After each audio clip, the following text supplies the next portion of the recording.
Originally, we conceived this as a bonus episode, but as the impending sequel awaits, we figured there is no better time than the present to officially kick off Season 3 of Remake This Movie Right.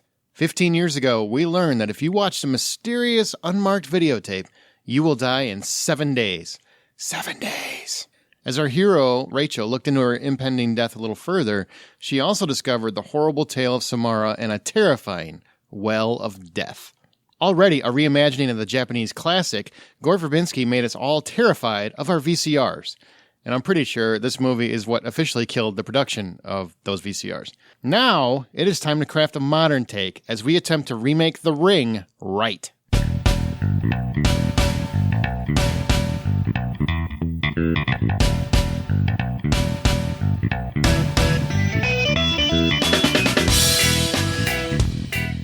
Hello, my fellow cinematic architects, and welcome to Remake This Movie Right. We are a member of the Hollywood Outsider Network. Listen to episodes of Remake This Movie Right on iTunes. Reviews are appreciated, your podcast app of choice, or just visit the website at remakethismovie.right.com. Remake This Movie Right is a show that takes an original film that has an actual remake in the works, figure out what still clicks and what doesn't. We throw a little bit of humor at it, and then we determine exactly how Hollywood should remake it. So by the end of each episode, by the end of this episode, we will have the remake ready to roll for Hollywood execs and present it to you in movie trailer form. We're here to tell Hollywood how to remake this movie right. Now, you might have heard in our Season 2 closer that we were actually going to start with a Stephen King episode, but we forgot that The Ring's remake is coming out at the beginning of February, so this is a bonus episode / Season 3 early kickoff, however you want to look at it. So I hope you're going to enjoy this. I think it'll be a lot of fun because we're going to remake The Ring correctly. I just changed the slogan. See what I did there? Nobody? Okay. Well, I'm your host, Aaron Peterson, and joining me today, you might remember her from Halloween, Ferris Bueller's Day Off, and our Pet Cemetery episodes.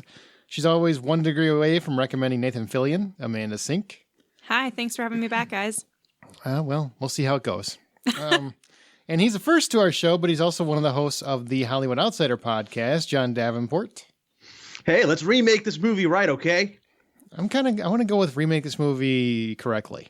Correctly? It has quite a zing to it. Just change everything. Just shake it up. New logo, new everything. Yep. I need work. There you go. You're an artist. There you go. Make me a logo. Remake this movie correctly. Let's see how it goes. So proper. Well, for this episode, we are remaking The Ring. And it's a tricky one because it was already a remake. And it's a remake of Ringu, directed by Hideo Nakata. Ooh, I actually did that well. Adapted from the novel Ring by Koji Suzuki, which I love his motorcycles. The American remake of The Ring was directed by Gore Verbinski of Pirates of the Caribbean fame and starred Naomi Watts, Martin Henderson, and Brian Cox. Whew.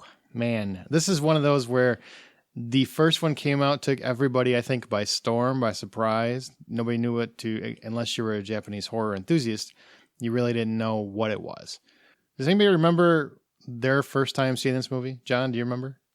I remember the first time I saw it, which I actually saw it on rental, my first time, and I liked the movie a lot. However, I was probably one of the weird people who said something to the lines of, that was fun. I think they could do that better though. And I still hold to that. I mean, it was a good movie for definitely early 2000, but I really think they could have done that better. Yeah, we're on a 15-year anniversary this year of the movie. Oh my God, we're getting old, man. Yeah. And that's of this one because it was already like 4 or 5 years old from the Japanese version. Yeah, Japanese came out in 1998, I want to say. Do you remember the first time? Japanese came out longer than that. So I thought it was 98. My mistake. No, it came out in 98. I'm just saying Japanese. Oh, in They've been around forever. Wow. Well, yes, not the entire culture. We're just the film. Just the film. I do remember the movie. I don't remember my experience particularly, so I don't remember if I saw it in the theater, if it was on a rental. I don't remember that at all, but I do remember watching it, and I remember I was pretty interested in it, and I didn't actually get too scared by it because I've talked about this before on this show. I don't really get scared too much by horror films. It takes quite a bit, and there's only been a couple of them that have kind of gotten to me before. So this one was just more intrigue and anticipation to see what would come next than disappointment. But wow. Well, I mean, Or are you Ring 2 disappointed? wasn't very good. Oh, Ring 2 was awful. That's what I'm saying. Like, I was really Yeah. excited to see what they were going to do after that because they left it with such a closed yet open window, and it was just disappointment from there on. So like a screen window. Huh? I can't help You're just going to keep myself. throwing these dad Dad jokes out all jokes night? for everyone. Well, I do want to say I saw the movie in the theater. Apparently, I'm the only one, and I was surprised by it. I remember they opened it a little bit, and I think they opened it small, and they expanded it like the following weekend. It opened right before Halloween, and I didn't know much about it. I knew my brother talked about the original Japanese movie, but I don't remember if he liked it or not. I just remember him talking about it. So I went and caught it and was pleasantly surprised. That said, the second one came out, and it ruined my interest whatsoever in that franchise. So, it's kind of like, but wasn't it the kickoff to all those Japanese remakes that they were doing in the early 2000s, the early aughts? Yeah, that was the kickoff too, because there was the one with Sarah Michelle Gellar after that one. The Grudge, yeah. The Grudge, where that was the one where that thing. Mm-hmm. Or I forget, I can't even make the noise anymore. You sure can't. No. There was a couple other ones that came out, but I can't seem to remember them. It was weird because it falls into that whole category where you start thinking about the first one or two movies in that whole line, and then after that you get so saturated by it you can't think about it anymore. Right, exactly. Now, for those that have never seen it, man, it's kind of a classic at this point, so you should definitely check it out, I think. But it revolves around Rachel, who's a journalist played by Naomi Watts, who's from Seattle, and she's investigating her niece's odd death, which occurred at the exact same time as several of her friends. That alone should make you say, I want nothing to do with this, but no. Move along. Yeah, exactly. That's when I stopped being curious. It turns out they all watched a mysterious videotape exactly 1 week prior. Rachel finds the tape, does what any rational person would do, is watches it immediately, and then gets a phone call which says precisely 7 days. And she's still not really nervous enough, but at this point, Rachel realizes she's a big dum-dum, has her ex watch the tape, so he is sure to bite it. That's how you get payback. And sets off to figure out the mystery before her creepy-eyed son watches it. Turns out Samara is a little girl that was murdered by her mother because of her evil thoughtography and dropped down a well, only to then make her way to demonize videotapes and terrorize the world. Ooh.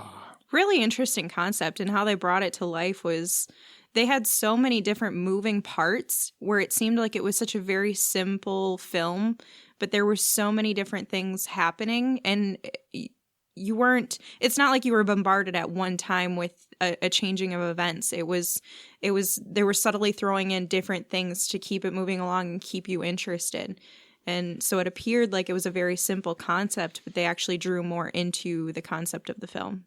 See, that's funny because on my rewatch of it, what I felt like I was watching Lord of the Rings, the horror movie, where it's a whole lot of traveling. What?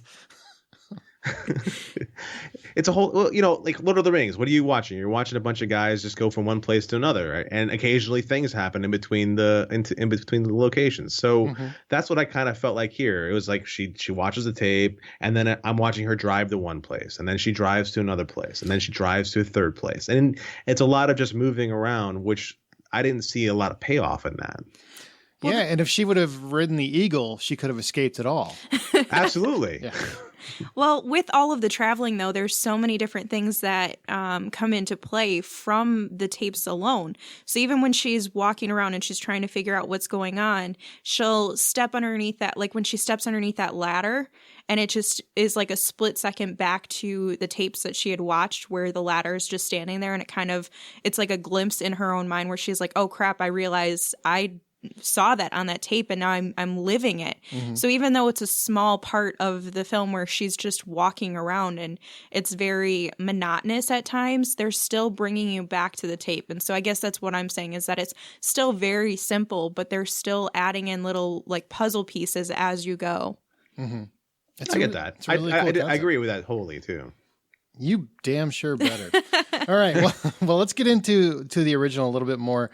Remember, if you have your own pitch or thoughts on this week's show, please email us at remakethismovieright@gmail.com. That's remakethismovieright@gmail.com. But before we get into some trivia on The Ring, let's hear a clip from the original film. Well, the original remake of the film. I got a better one. Have you heard about this videotape that kills you when you watch it? What kind of tape? A tape. A regular tape. People rent it, I don't know. We start to play it, and it's like somebody's nightmare. Then suddenly, this woman comes on, smiling at you, right? Seeing you through the screen. And as soon as it's over, your phone rings. Someone knows you've watched it. And what they say is, you will die in 7 days. And exactly 7 days later... Who told you that? Somebody from Revere. Who told you? What's your problem? I've watched it. Yeah. See, when my friends tell me this story and then it says, hey, 7 days later you'll die if you watch, I would never watch that tape. I would probably laugh hard at pass. it. Mm-hmm. It's like those email chain letters that came out back in the 2000s. I think this was kind of a play on that. Yeah. Same thing. Yeah. And it's just kind of like, oh, if you don't pass this thread along, you're going to die or whatever it was.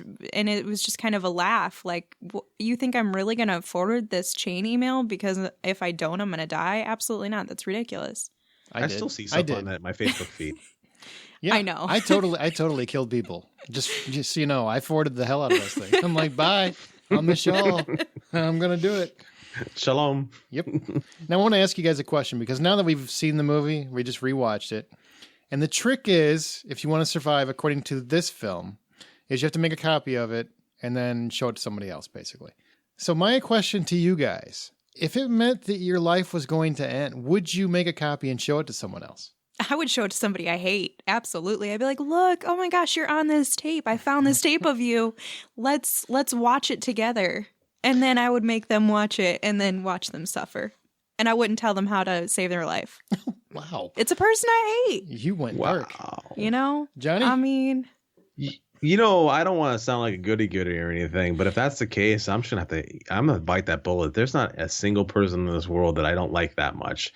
I say that fully well knowing that I'm pretty sure one of the jerk-offs that I know sat me down and had me watch it. Fair point. That's true. Yeah, I would totally do it. I would find someone that let's say I'll send it to someone. How about that? I'll send it to someone that I think should watch it. That's what I would do. Did it bother either of you that they say in that intro, in that clip that you just heard, they say that the call says you will die in 7 days. But in the movie, at no point does it say... It says 7 days. That's all it says. What she says, how she expresses the story is that they tell you you're going to die. Mm-hmm. In the call, it's just a weird call that says 7 days. Like, could this be a free trial for Proactive or something? Like, there's no details. That's a really good point. I mean, that is a good point. Yeah, somebody should question it, I guess.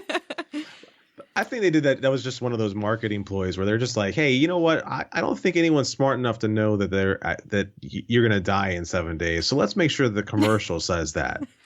Exactly. Well, let's get into some trivia about the original remake. The American version. The Western version. There you go. Sure. The videotape with the word copy on it is actually the videotape from the original Japanese movie. There you go. There's a little tidbit. That's kind of cool. Yeah, very cool. The tree with the fiery red leaves featured in the movie is a Japanese maple. It's the fruit of this tree is known as a Samara. Ooh. Are those the little blossom trees that? Yeah, the red. That is my favorite tree, which is kind of weird the ones that you it's... didn't know what the name was. Well, yeah, I don't know what they're called. I have like Can't pictures be that of much them. of a favorite. I'm not going to Google the title of You're my the favorite tree. child. What's my name? Oh, snap. You mean everything to me, whoever you are. It's not that extensive, but... A couple more cool ones, actually. And the last one's really cool, I thought. Chris Cooper was supposed to be featured in a small role as a child murderer. He was kind of going to be in the prologue and the epilogue. He was actually going to be somebody that Naomi Watts' character gave the tape to save her son. Oh. And though his scenes were allegedly filmed and his name was included in early promotional materials, he's nowhere to be seen in the theatrical cut. When Noah and Rachel return to the inn at the end of the movie, there's a sign that reads, closed until further notice, under the Shelter Mountain Inn sign. In an earlier cut of the movie, the cabin manager dies from watching the tape, and that's probably most likely the reason the cabin was closed. Or the inn was closed. That would be actually kind of cool if they had that. Yeah. In there. Yeah, and where she goes back and he's just, dead.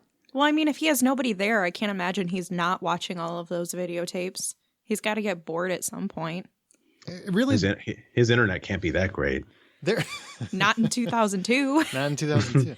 And there was something about, this is going to sound weird, but there was something when videotapes were out and they were a thing, there was something about an unmarked tape that made you have to watch it. Yeah. I mean, if it's got a label and it says like Tango and Cash, all right, I'll watch it whenever. I don't care. I know what's on it. But if you see like just a black tape sitting out randomly, I'm curious. Well, it's kind of like, is I have that my life? funny on little there? anecdote about that. Is it suitable for a podcast? Oh, absolutely. No, my sister wanted to tape Teen Witch, the movie with Blake Lively's elder sister. Mm-hmm. And so I watched her go into the cabinet where all the blank tapes were. And this is when she's 15, 14, that age range. She goes and gets the blank tape. She unwraps the blank tape. She pops it in the VCR and she hits play. And we're watching a blank screen. And I look at her and I go, "What are you doing?" And she says, "Well, I'm making sure there's nothing on the tape." I said, "Did I just watch you unwrap the plastic off of there?" And she's like, "Yeah." I said, "Okay, I'm leaving the room now." You should have called her and said 7 days. Yeah. That's actually kind of a good point, though. Like, if you were wanting to record something, you would check the tape. I mean, obviously not a wrapped one that has plastic around it, but Not normal people, no. That's only for special people. right. But you would still check to see if there was something on it, because back at that time, there were so many, at least in my household, there were so many VHS tapes that were copies. Mm-hmm. So there was no way that you could remember which one had everything, and sometimes the writing would rub off. Mm-hmm. So that it's completely feasible that somebody would pop that in and try to rewatch it and see what's on there. Or the label's been scratched out so many times for being recorded over so many different times. Exactly. Is this Saturday morning cartoons or is this the thing? I don't know. Same diff. We'll watch either one. The last bit of trivia I found really interesting. The ring-shaped motif is unique to the American remake. That's true. I've actually seen the Japanese version. Koji Suzuki and his fabulous motorcycle line. The author of I hope I don't get sued or something over that. The author of the novel upon which the movies are based says that the title actually referred to the cyclical nature of the curse, since for the viewer to survive after watching it, the videotape must be copied and passed around over and over. Oh, that's pretty interesting. Yeah, because I think Americans had to have it. We had to dumb it down because they were. We had to have that ring because I don't know why they call it ring. What's going on? That's why the do truth. people keep dying? It's the truth. That is the absolute truth. It actually, the movie was called Ring until right before it was released, and they changed it to The Ring because we're too dumb to comprehend. Wow. Yeah. You're too dumb. Well, I mean, yes, I just made a joke about an author and I compared it to because the Suzuki. Really? I mean, that's just dumb. That wasn't it the director? No, it was the writer, the author. Ah, gotcha. The author was Suzuki. All right, let's move on to the movie. Now that we've actually just rewatched it, what makes this movie so notable? What are your favorite moments, ideas, casting, whatever? What makes it so notable to you, Amanda? The little girl's hair. And I know that sounds weird, but how she walks is not really intimidating or scary to me because it kind of looks like she's just like an old man limping without a cane. Mm-hmm. But her hair is very, very moist old man. Don't say moist. And it's just how I guess it's more the unknown behind her hair. Like you have no idea what she looks like behind her hair when it's just in front of her. Like sitting down in that well, she could have been, she could have scratched her face off of or many different things. And you don't know what's behind all of her hair. And it's just creepy how she looks. And I remember after this movie came out, people would like go swimming in a pool and lift their hair up that way to like try and scare people. So I feel like that alone has kind of become, and I don't know if iconic is the right word because it feels so soon to be saying iconic. No, actually I don't. I mean, 15 years, I think right now, if you did that to just about anybody, they would get what you meant. Yeah. And then obviously the tapes. I mean, the whole concept is that you're watching the VHS tape. So I feel like those are some of the most prominent things from the film that make it so iconic. What about you, John? I think my favorite part of this whole film is Aiden. I love that little kid, man. He is creep me out. What the hell is wrong with you? He is creepy, but yet he can teach me how to tie a tie. That's true. Yeah, sure. I don't have to tell him to do stuff. He just cleans up after himself. I mean, that makes it even creepier for how old he was. I was going to say, doesn't that creep you out more? I mean, hey, he was a neat kid if you really think about it. No, he's really not. He creeped the hell out of me. He's like, Hey, guess what, Ma? You're gonna die tomorrow. What's up? But my next question is, why did he have to be so creepy though? you just said you liked him. Now you're on I the do. creepy side? I do. I just don't. If I were to keep him in my remake, which I will not divulge whether or not I will or not, I think the only person who can probably be casted in that role at this point is Jacob Tremblay. No. Dinklage. Dinklage would be the only person I would recast. the adult midget?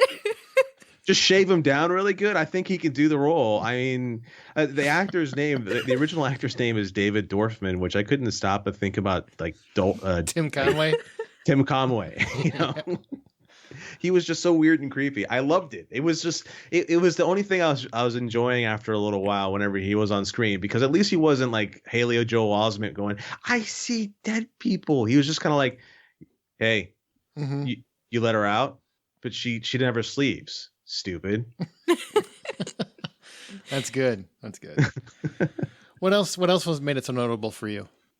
I as far as stylistically speaking, I love some of the style they used for it.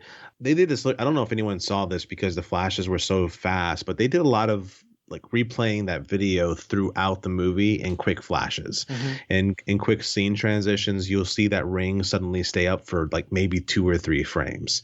So I thought those quick flashes were really cool, or I was going to die any minute now because something was going to happen to me from these weird subliminal messages. But I really loved how they used that. It was a really good way to set you off kilter, because with some of the pacing of that movie, it needed something to kind of make you jerk.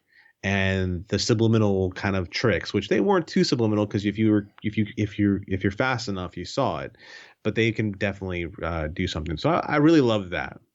Yeah, my biggest love of this movie is how because they cut it from an R rating down to a PG-13, because that was the trend at the time, which is fine. But normally I always feel like those movies are a little too safe.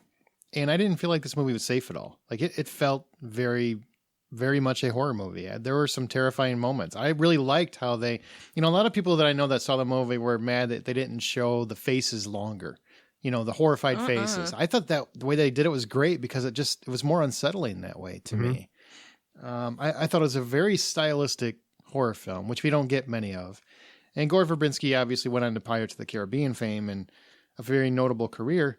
But you could tell from this movie that he was immensely talented, and how he was able to craft a film and make something so unique. It just, creepy without gore is really hard to do. Yeah, and absolutely. They pulled it off. So that begs the other question: what no longer works, John? I don't like the casting of Naomi Watts and Martin Henderson. To me, they were just too pretty for no good reason. They weren't very substantive. I felt like somebody else could have. I mean, they were never really scared when they should have been scared. It just seemed hollow to me. I don't know. Anyone else feel that way about them?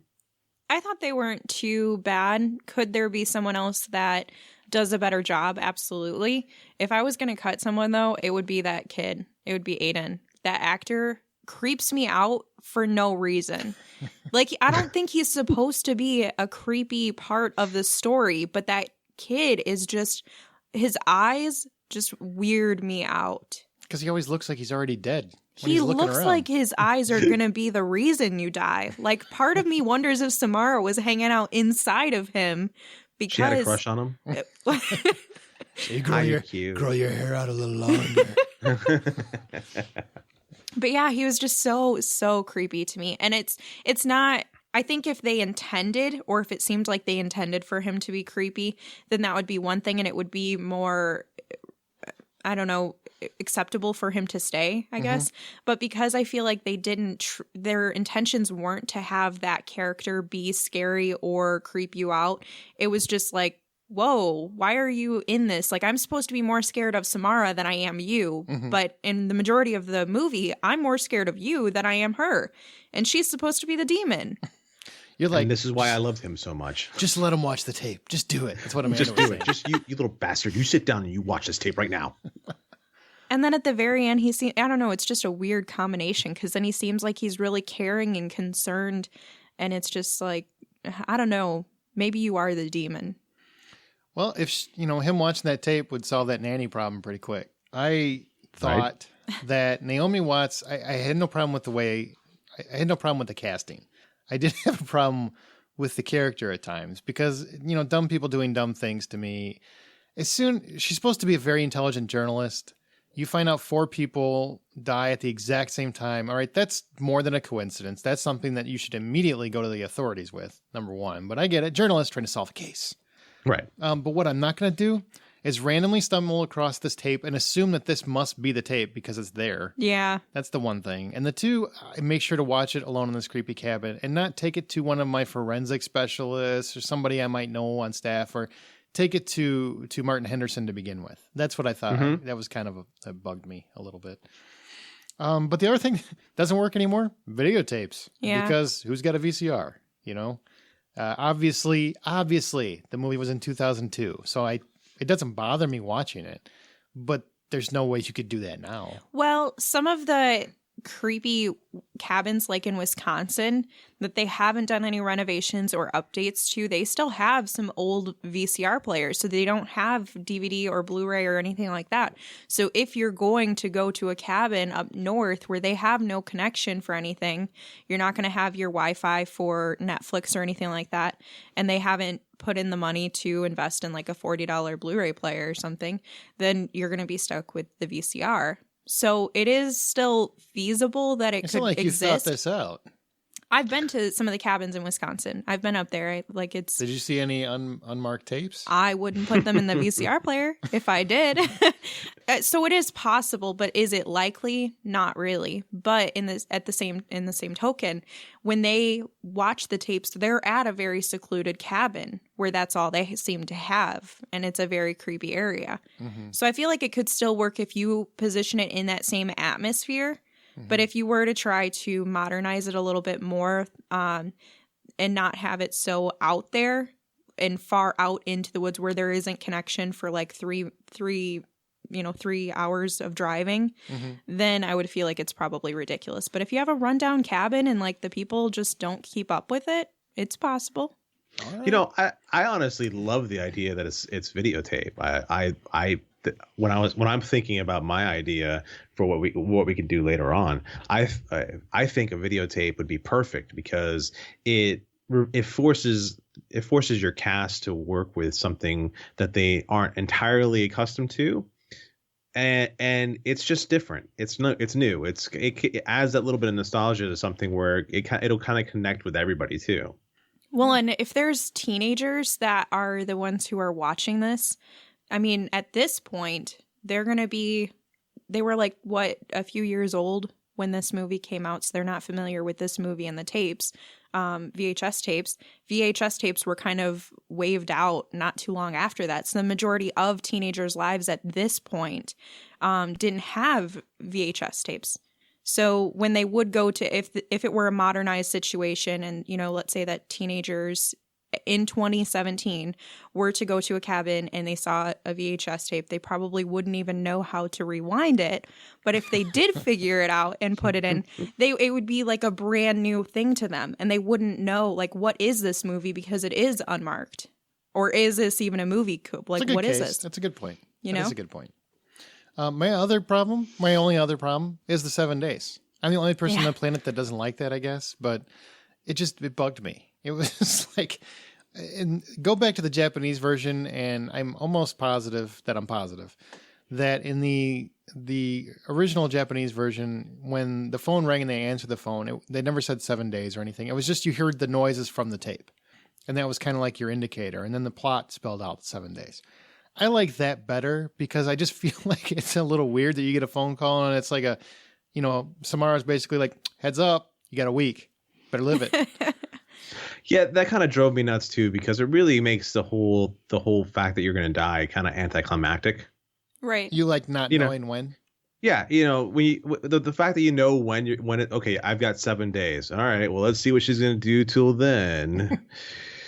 Oh boy. I mean, yeah, and if they weren't just judging it, I mean, would you guys be okay with it if they were just she figured out that you only live 7 days, but she's still assuming. Well, hang on. Now you're getting into the remake portion, so hold that thought. You hold your horses, young lady. Your horses.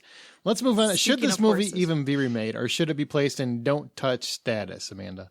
For me, it's still kind of weird because it doesn't feel like it was very long ago. But, if 15 years is the mark for a remake, then I don't see. If you're Spider-Man, it's like 3. Well, they didn't wait very long to do a reboot or a westernization of this film from the Japanese version. So, I guess why not this one too? John? I have no idea what she just said. But westernization is probably a word. It probably, as you know what, in my head, I was thinking Magnificent Seven. Yeah, I was too. Well, he said to call it Western earlier, so I was going with Western. Well, in defense of doing that, we can steal stuff from the Japanese all we want. I mean, let's do that whenever we want. They made something yesterday. We're going to make something new today off of what they just made. But do we remake this movie? Yeah, let's remake the crap out of it. Yep, same here. There's nothing. It's a great movie. I like the original. It's going to hold up on its own. And I think the videotape actually makes it hold up on its own because it's a thing of its time. True. So I think if you're going to remake it, do something a little different that stands out, makes it unique, which is what my idea is going to be. All right, so let's go to a clip before we start our remake. Here's a clip from the original The Ring. What did you do to her? She was your daughter!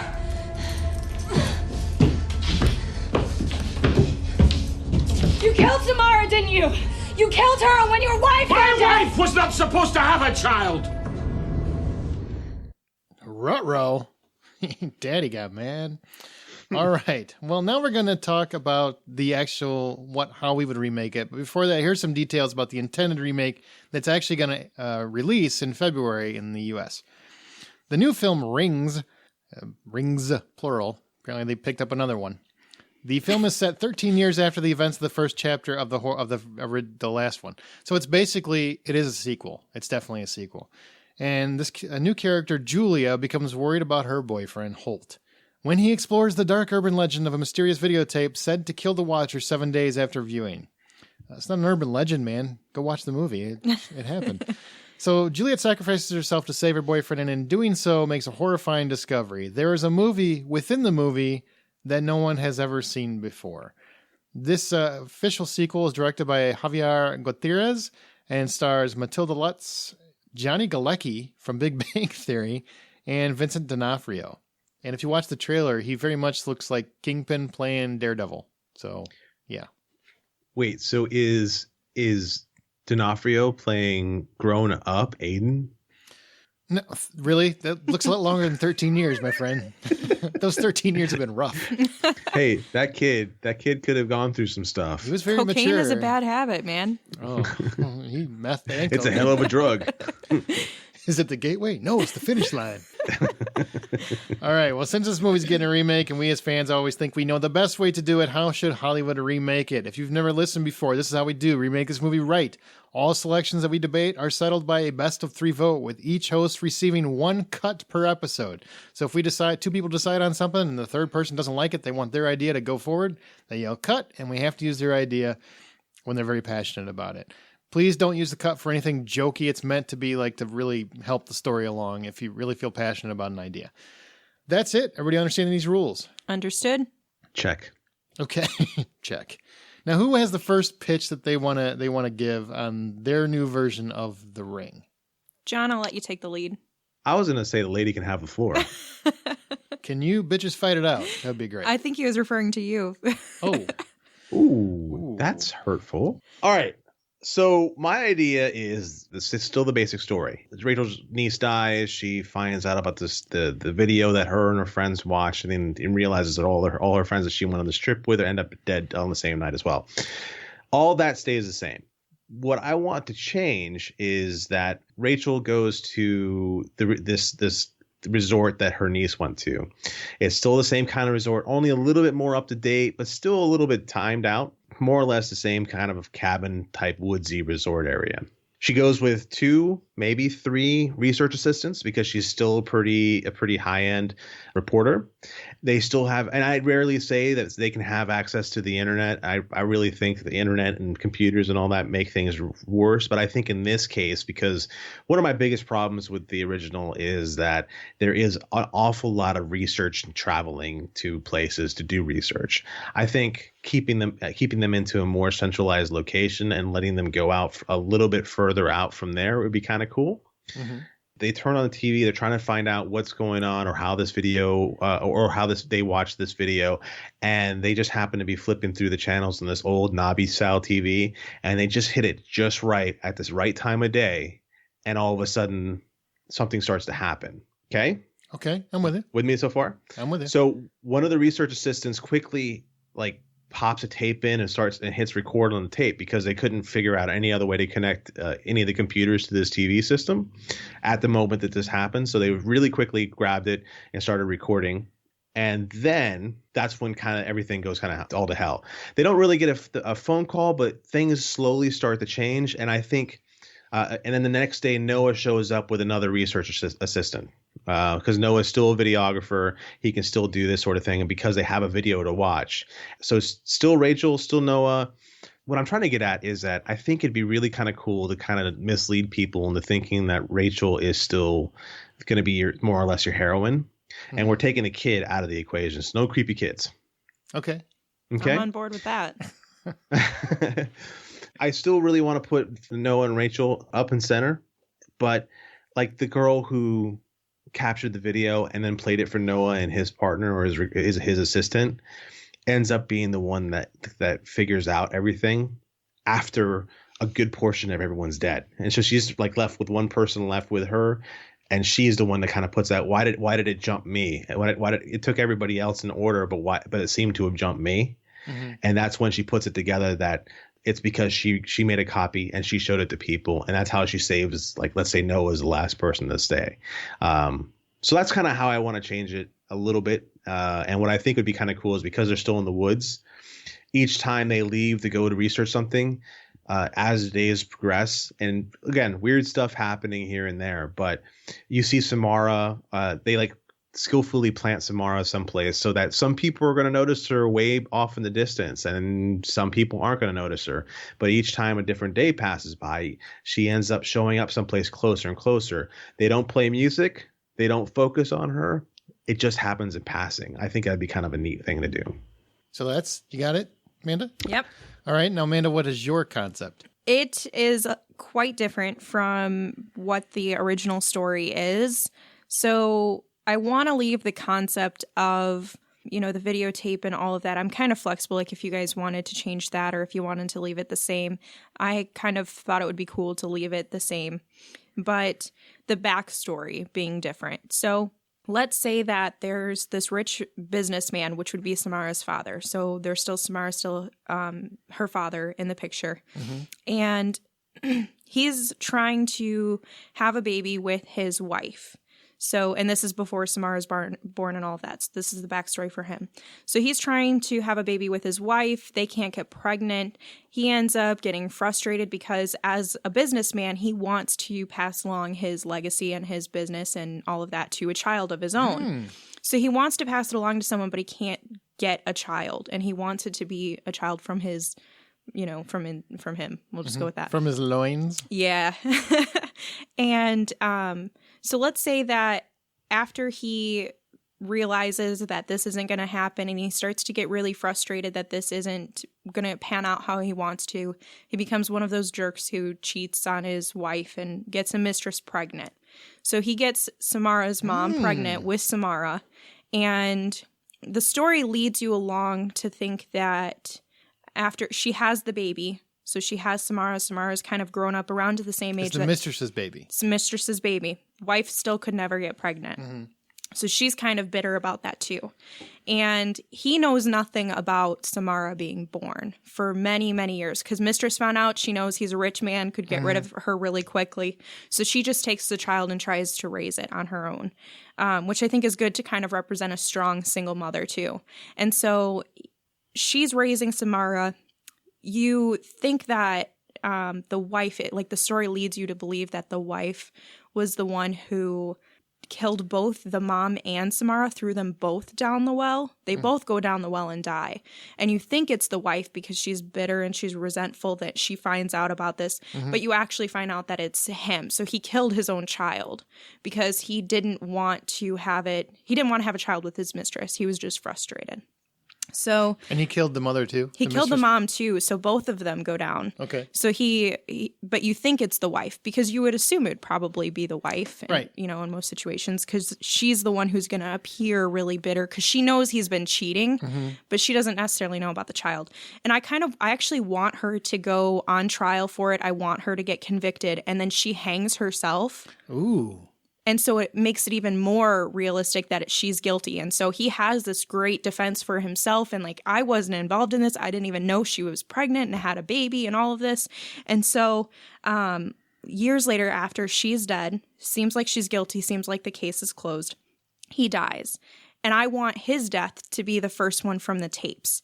So he finds this tape in his, let's say he's cleaning out his house after his wife dies and after she's killed herself. And so he's trying to like create a new life and like move or whatever. And he finds this tape, pops it in, watches it, ends up seeing like a glimpse of his daughter and the mistress and the daughter when she was a baby. And so he continues to watch it. And that's kind of his enticement to keep watching the tape. And so that is actually how he dies, but he has it in his belongings.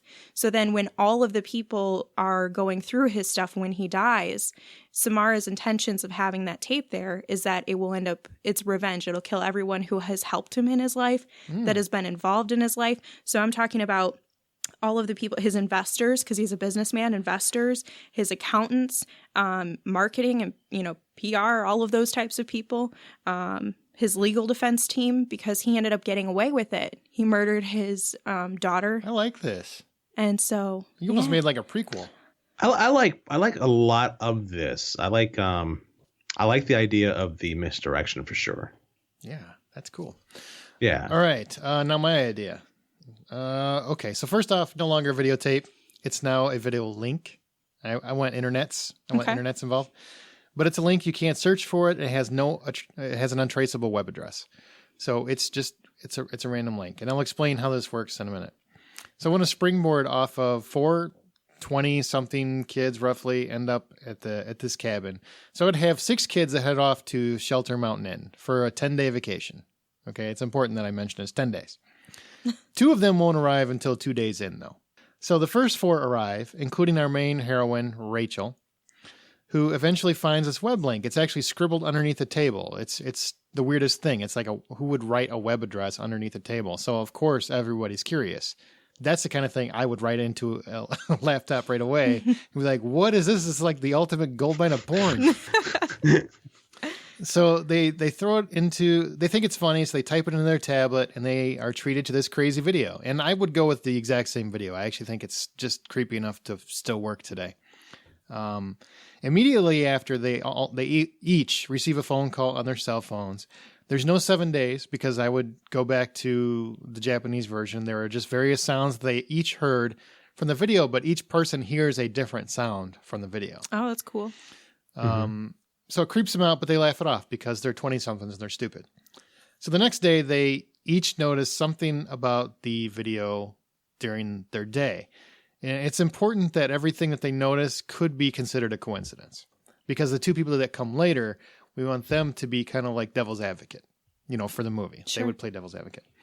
So the 2 remaining friends get there, and our main heroine, Rachel, convinces them to watch this video and see if they notice anything weird, which immediately they both receive phone calls. Same thing. So after some prodding with the guy who runs the resort, they hear of this myth, this urban legend about a mysterious video that will kill you 7 days after you watch it. So that's how we first hear about the 7 days, because the guy that runs the resort mentions it.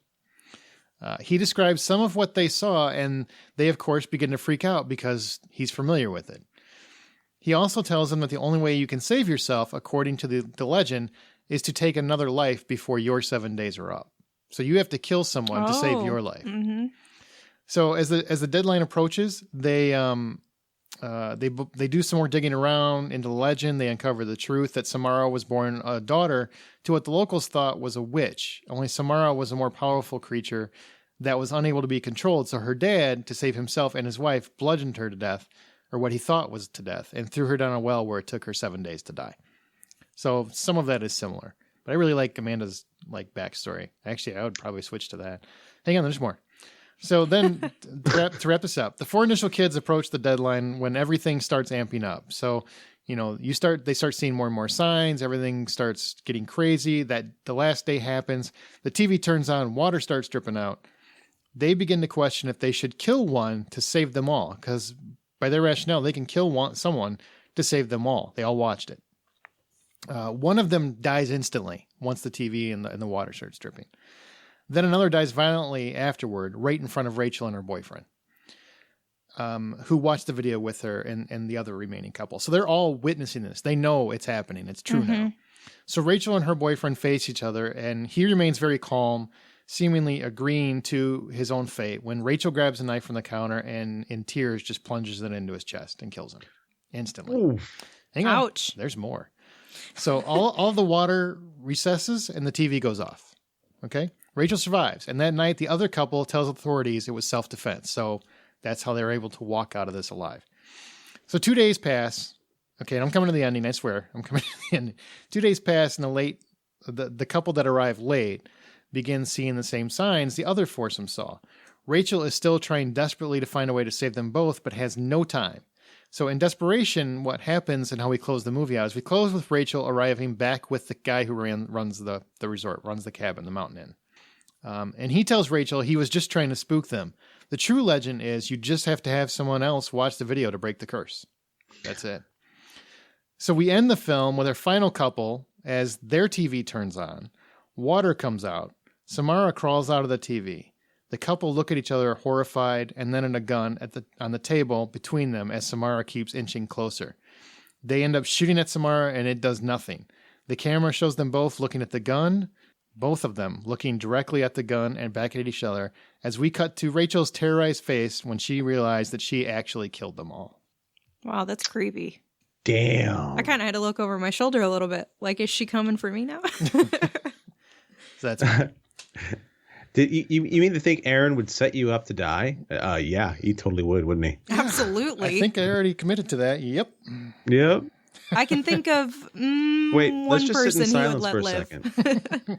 Let's just sit in silence for a second and ponder this, because I liked bits and pieces of my idea, and I liked bits and pieces of your idea, Amanda. Woof, Aaron, come on, man. Does that mean you're on board, or does that mean you're running away from it? I'm mostly on board with your idea to an extent. I mean, I really like that. I really like that whole. I mean, there's a lot of tension being built with that. There's a lot of scariness. There's a lot of really messing with people's heads. I dig that. Exceptional storytelling too. You super sold it. He's like, I'm ready to go in and get this job as a screenplay writer. I'm ready to get this job.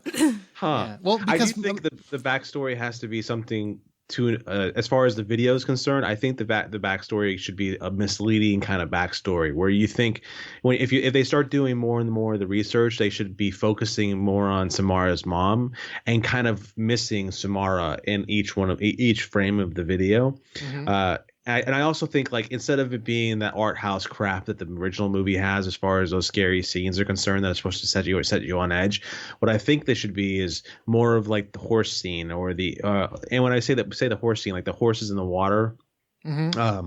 The scenes should be more of an aftermath of something that had happened, just something of what Samara had just done, and it's the aftermath of that. So you're seeing her mother react to it, or her mother's reaction to what's happening, and a disturbing scene behind her, and you kind of think, okay, well, what did she just do with all those horses, or what did she just do with the chickens in the barn? Why is there blood all over everything, or stuff to that effect?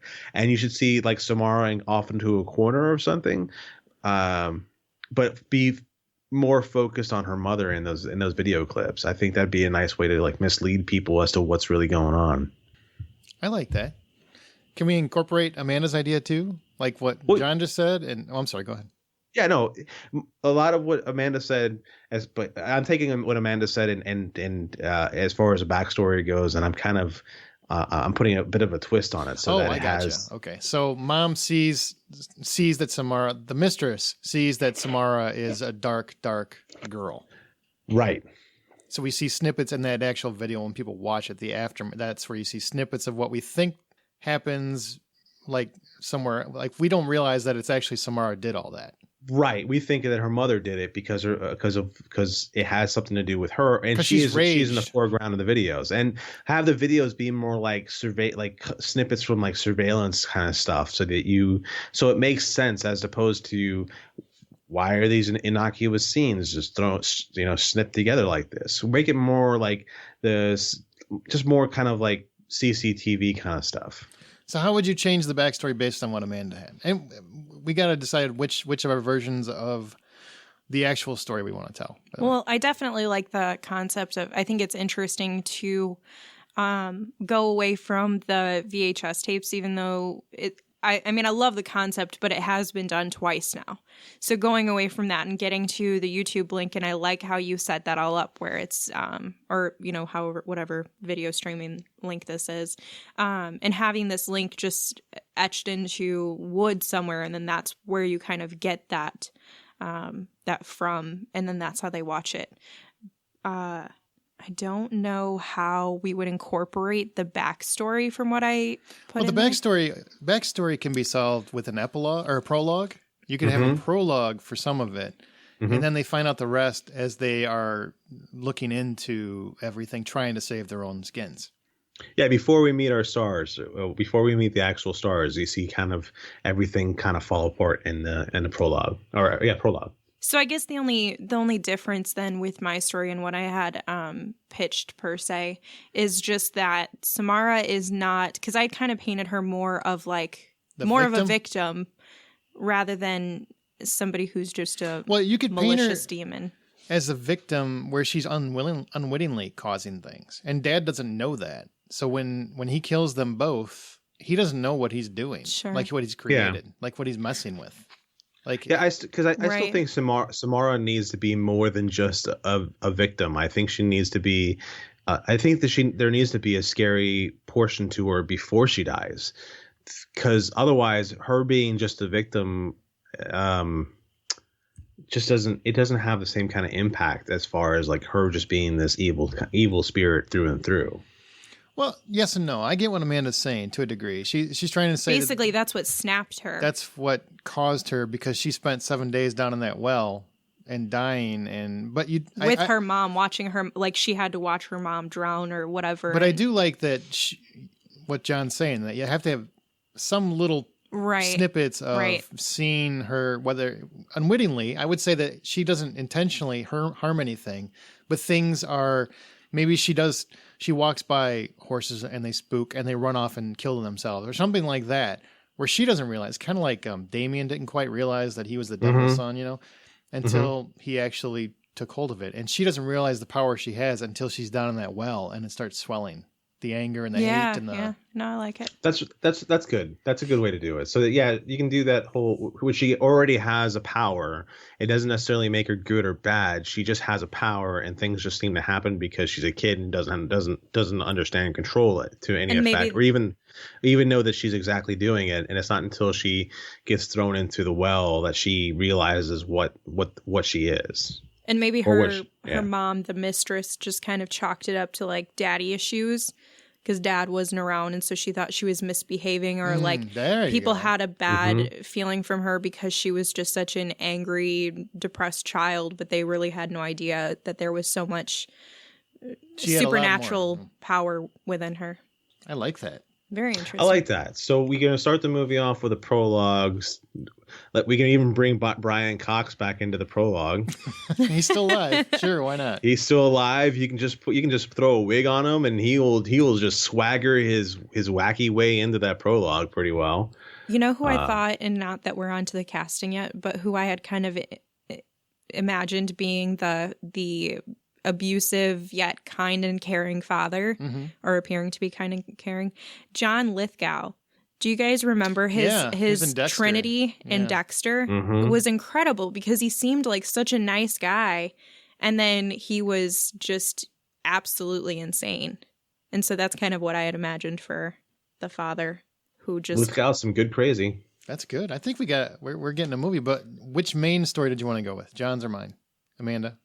Well, I really like the concept of the YouTube thing, or whatever your stream, like I said, your streaming thing is, and having that etched in. But we should have something from what John was saying.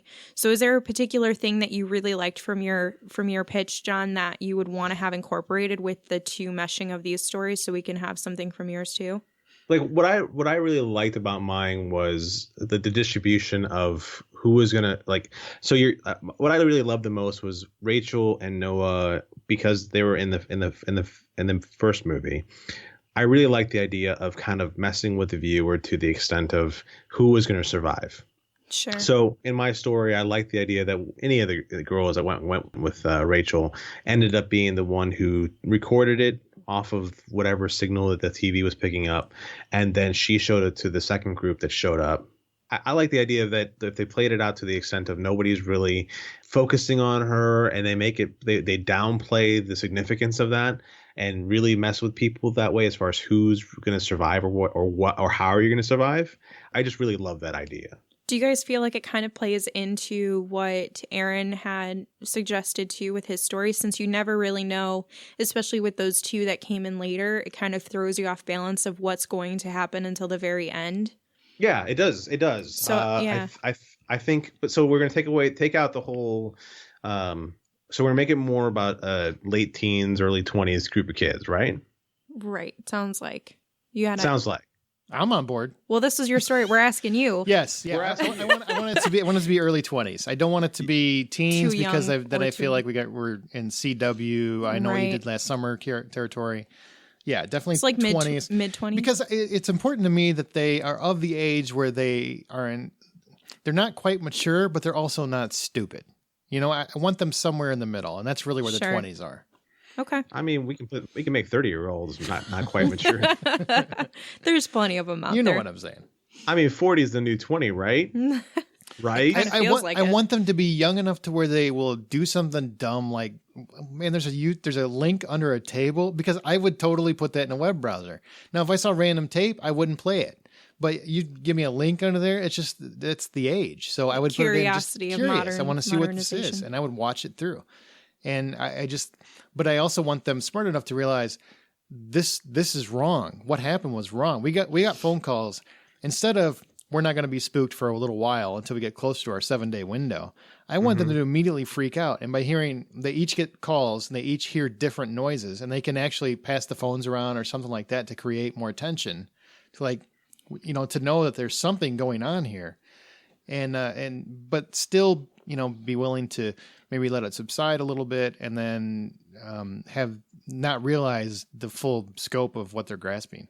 And I really like the misdirection about you kill someone, you can live, because that would be a cool. Absolutely. Yeah. That's the biggest twist that I liked the most about, or the biggest part of it was that twist. So what do you think? What do you guys think about the whole idea of, so instead of marking out the 7 days, you have Samara somewhere in the background getting closer and closer, but instead of the director focusing on her or drawing attention to it, she just only somebody who's being really observant, who's watching the movie, would see it.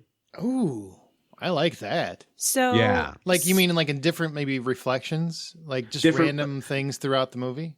And not necessarily reflections. It can be reflections, just but her in the background. Everyone's standing outside and they're having this serious conversation about what's happening or what's going on or why they're all freaking out. And then, so the camera has to be more or less in perfect focus, where it's one of those lenses they're using where they can capture both foreground and background with the equal amount of focus to it. Mm-hmm. So she's off. Let's say they're 100 yards away from a tree line, and these kids are having this full out argument back and forth with each other, and off to like the left corner of the screen in the tree line, there's a figure in a white dress with black hair just down in front of the face right there. So unless you're being observant, you won't actually see it, but she's still there. And every couple of scenes she shows up even closer and closer. So I got the idea sort of from, I actually think these are like almost the same movie, but and I hate this one, but It Follows, which I hate. Yeah. The one thing it did right was the whole playing with the background, playing with something walking at you. Mm-hmm. That was that one thing that they did right was the closest thing to unsettling. So using that in this movie to not draw attention to it, but just to throw it in there to see who's paying attention, and that way you actually increase rewatchability of the movie, because then you're like, did you know that she's in this scene? Oh my God, dude, was she in that scene? Yeah, go back and watch it. Yeah, and then you start playing that game. I like that a lot. That's really cool. All right, I think we got a movie, guys. Boom. Boom. Shakalaka. We all agree? Agree. All right, let's lay it out. How's our movie going to go? Well, that's cut. That's I'm just kidding. That's where Wayne Henderson's going to surmise it. But basically, we start with a prologue. We get Amanda. Please explain your prologue very quickly. So there's a businessman. He has a wife. He can't get her pregnant. He decides to screw around, gets the mistress pregnant, and then kills the two of them.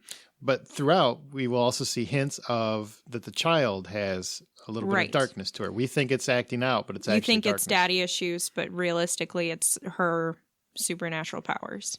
And that takes us to 4 kids that go up to this cabin, or it's 6 eventually, but it starts with 4 kids. Go up to this cabin, find the link. Oh, you have a what moment? I just had a what moment. What if, and this is really... You're going to mess this whole thing up. I probably am. What if he ended up getting the wife pregnant years later, and one of the kids, or they found out later, or, I don't know, something screwed up. He had another kid somewhere else. And one of the kids that was in this group was one of his kids, and Samara was the other kid. Oh. So one of the kids. No, I don't like that idea. I think that's it's a good idea, but it's too coincidental, and it'll take you out of the movie. It's a little trite. I like it, but it's I like wrong the for idea, this movie. but in this case, it's a little too much. Keep that for something else, though. That's a I'm going to use this exact same story plot. That's right. Just use it for every remake that you do with Nathan Fillion. Exactly. For When Harry Met Sally, the sequel. Exactly. So we get 4 kids. They go up. They find this YouTube link. They enter it. They watch it. They all simultaneously get calls, but they don't get 7 days. They get various noises from the tapes. They know that something's wrong. They finally, eventually learn that there is a legend about Samara, and because we saw the prologue, we kind of have an inkling to what's going on. And then we get the 2 other ones that come up there after the fact. And then we get, as it goes on, people get more terrified. They learn that there's a possibility they can escape it by killing someone else before their time is up. And when the time finally comes, and then I would say Rachel and Noah, her boyfriend, see their 2 friends getting killed right in front of them, and the couple that watched the movie 2 days after, they basically agree to Romeo and Juliet the way out of it, except Rachel is going to live. She basically kills Noah, and he takes the hit because he thinks that's the only way to save her. And then come to find out 2 days later, she learns that wasn't it. It was actually because she had the couple watch it. The couple end up looking at a gun, and that's basically how we don't know what their fate is, which I think is a cool twist to me personally. Mm-hmm. Yeah. Because we never know. Do they kill each other? Does one of them kill the other one, or does Samara do it? You know, what happens? But either way, they're both going to die because they didn't make a copy, or they didn't show it to somebody else. Right. So they don't know that they're both going to die no matter what. And Rachel finally figures it out, but she figures it out too late. End of our movie. Boom. Cool. All right, so who's going to be your Rachel and Noah? Because those are your 2 main characters, right? Yeah. My suggestion for Rachel would be Jane Levy from Don't Breathe. Amanda? Ooh. Oh, I like that. I'm on board. John? I'm mostly on board. I was going to suggest Tatiana Maslany, but she may be too old now. No, she could. She's on Orphan Black. Oh, yeah, Tatiana Maslany. She's my new wife because I'm on it. Yeah, I'm on it. I'm telling the missus. She knows. As far as Noah, I don't know. Does anybody have a suggestion? Can we just put Ryan Gosling in it because he's beautiful and everything? He's too old. I was going to go with, because of my story, the way I was going to take my story, I was going to go with Clayne Crawford. I do love McLean Crawford from Lethal Weapon. Yeah. I'm with you.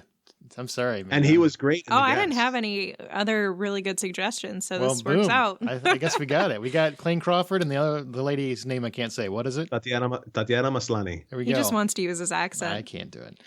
So who do we have as a director? Any ideas? I was going to go with Drew Goddard. Okay. Who is that? Cabin in the Woods. Oh, okay. See, I had like a totally different direction than where we're in now. So I'm going to throw somebody out there while you're thinking. Okay. Andre Avradal, who did I just saw his movie, The Autopsy of Jane Doe. Oh, yeah. And he was very good with atmosphere and also with Brian Cox. And I just really liked his direction. But Drew Goddard, man, I can't really argue with Drew Goddard. Drew Goddard, I think the guy, what was the guy? What was his name again? Andre Ovredal. I can't say it right, Ovredal. but it's got like a little line through his O. I don't know why that is, but it's something. Or Fede Alvarez, right? Yeah, but he's the go-to. That's who I had originally thought about, and then I was like, I don't want to use the same guy that always gets used. I think that Cabin in the Woods is a really good guy. He likes being used. But... I feel like the director from Cabin in the Woods is a really good option because I feel like the same kind of atmosphere that we're going for. But I haven't seen Autopsy of Jane Doe. Is that what it's called? Mm-hmm. I haven't seen that yet, so I don't know how that guy is a director. So you two just work it out. You decide. Pick between the two. Well, those two are really good choices. So let me pull out my handy dandy coin. Ooh. What is this, Blue's Clues? This is how we decide things in Hollywood. Yeah, we're going to just flip a coin on it, and I don't have a coin. Damn it. Wait, are we doing heads or tails for which? All right. We got a coin? I got a coin. Okay. Heads or tails? Okay. Amanda, you call it. Okay, heads for Cabin in the Woods. Okay. Tails. It is Andre Ovredal. He needs work anyways. He's just getting started, right? Exactly. That's probably how some major deals have been settled in that town. That's true. Any nostalgic moments you guys think need to be here? We kind of covered a few of them, having her come out of the TV, things like that. So yeah, she needs to come out of the TV or the laptop screen or whatever else is happening, or how you're going to pull this off. The hand burn. Yeah. So whenever, definitely the hand burn. That hand burn has to happen. What I want to see less of is rain. I don't want to see as much rain because I would like it to be actually drier, because in the first movie there's rain everywhere. There's actually long drawn out shots of water just coming down of panes of glass. Mm-hmm. And if this movie does that, I will murder somebody. Fair enough. Alrighty then. Don't kill anyone. I don't think it needs to be that serious. And I also want the fly moment. I really like that fly moment. Oh yeah, that was pretty cool. Where they pause it and they pull it out of the TV. I thought that was really cool. Oh yeah, because she noticed it was still twitching. Biggest insight as to what could happen is that she's able to pull the fly out of the TV. Yeah, and you're like, what? What just happened? All right, well, before we wrap this puppy up, let's hear one more clip from the original movie, and this is the infamous 7 Days.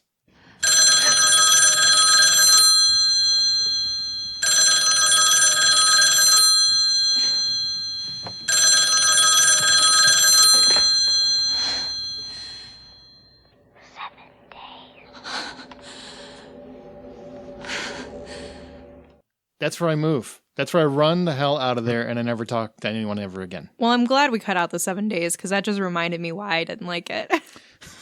Because I'd be more like, who's this kid? Why are you calling my house, man? I just watched a creepy video. I don't need you.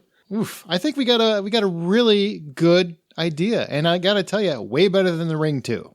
Way better. You mean Ring 2 or Rings? Which one do you think pretty is sure going it's to be better? Going to be better than both, yeah. That's just my opinion. You guys go see Rings and then let us know if we did better. I don't know. What a kickoff to season 3. What a kickoff. But you know what? I got to hear how Wayne Henderson is going to do that. We always have to hear Wayne. We have to hear how Wayne Henderson. So I Wayne, can't wait to hear the sexy dulcet tones of Wayne. Well, thankfully, he's right here in the studio in the future, and he's going to record this trailer. So Wayne, why don't you tell us about our new film, The Ring? 7 days. until you die, now that you've watched the video. 6. Friends have arrived at the Shelter Mountain Inn to celebrate an extended vacation. 5. We'll never leave this cabin alive. 4. Days left to learn the truth behind Richard Morgan's affair. 3. Have now suffered Samara's revenge. 2. Were murdered long ago to protect the secret. 1. Little girl is coming for you, and you'll never escape her once you see the ring. Good job, Wayne. Wayne, you are the man. You are the master. You are one step above Samara on my book. Just one step? Just one step. One step. I felt a tingle down the spine. Okay, as long as it's a spine. All right, well, make sure you find Wayne Henderson at mediavoiceovers.com. He's always available for voice work. And like I said, I hope you guys enjoyed this bonus episode. What do you guys think now that we have our movie all wrapped up? Did you have fun? John, this is John's first I loved it. Thanks for having me. This was a really good time. I really enjoyed myself with this. Amanda? It was really good being somebody on here, coming back and being with somebody new who's too new to this show. So you feel like a pro? No. Like did you just hear me like stumble through that whole? Yeah, totally. You were like, how can I insult them but not insult them? No, I wasn't actually going to insult you. I was trying to say like it's nice to have somebody new on because when you're working with the same people, you kind of know the direction they're going to go with. Mm-hmm. So it's kind of nice to have somebody new in the mix to hear their thoughts and where their mind goes to. And I want to actually take a second and commend both of you for having complete and thought out story ideas because very often not everybody does. So thank you for doing that because that is what we want on Remake This Movie Right. Good job, guys. I hope everyone enjoys this episode and any feedback anybody has or awesome ideas, please email and let us know. Where do they email that to? Feedback at... No. They email it to remakethismovieright@gmail.com. I was going to go with your Hollywood Outsider. I'm so used to hearing it. You can send it there too, but it'll take longer. RemakeThisMovieRight@gmail.com. We're on Twitter at RemakeRight, and remember the website is RemakeThisMovieRight.com. Where can people find you, John? I am a panelist on the Hollywood Outsider, as well as if you'd like to follow some fun and interesting art as I fumble and bumble my way through promoting myself sometimes, you can follow me on Instagram. It's instagram.com/rjohn.draws or Facebook, which is facebook.com/rjohndraws. Okay. And Amanda, anything you want to plug? You can find me at work, at charity events, at my college, or right here for more episodes. All right, there you go. Please make sure to share the show with your friends on social media. Facebook, Reddit is huge for these kind of things. So go find the ring or rings and make sure you drop this link in there. I can't do it because they'll kick me out of Reddit. So please go do it. Also, just share it on Twitter. Just whatever you use, please share it. We would appreciate it. And it does help the show, especially as we kick off this new season. We took a little bit of a break. I hope you guys enjoyed this. And the credits have definitely rolled on this remake. Be sure to come back for our next one. It's going to be a Stephen King film. And I will give you a hint. It's called Stand By Me. There's your hint. All right. Remember that every film you love will get a reboot someday. And only you can remake that movie right.